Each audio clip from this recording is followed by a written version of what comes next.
Entre les cimes éternellement blanches de l'Himalaya, notre avion entame sa descente impressionnante vers les pistes de l'aéroport militaire de Leh, capitale du Ladakh, perché à 3500 mètres d'altitude.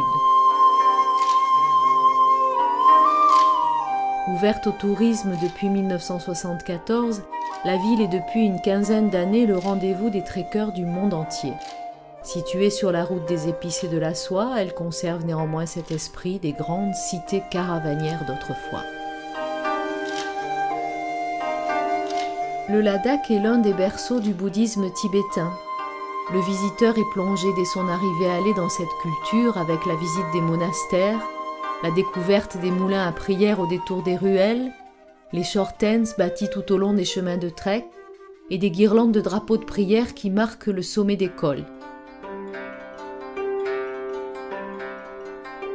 Le Dalai Lama y vient souvent en visite religieuse, car c'est la région la plus proche du Tibet où il est le droit de séjourner.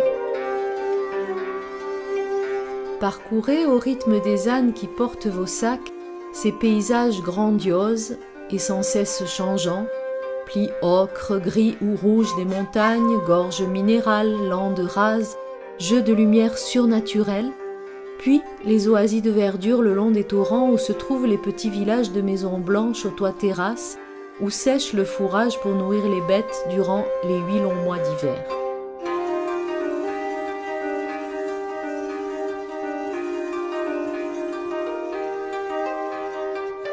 Partez à la rencontre des villageois qui vous accueillent sous leur toit et vous font partager leur quotidien. Moisson, traite des tzomo, cuisine tibétaine. Dégustez le thé au beurre ou le tchang, la bière locale servie dans les grandes occasions. Des moments d'échange et de convivialité, de bonheur simple, qui resteront gravés à tout jamais dans vos mémoires. On part au Ladakh dans un esprit d'aventure et de découverte, on en revient différent, le cœur et l'esprit sereins, longtemps encore après le retour.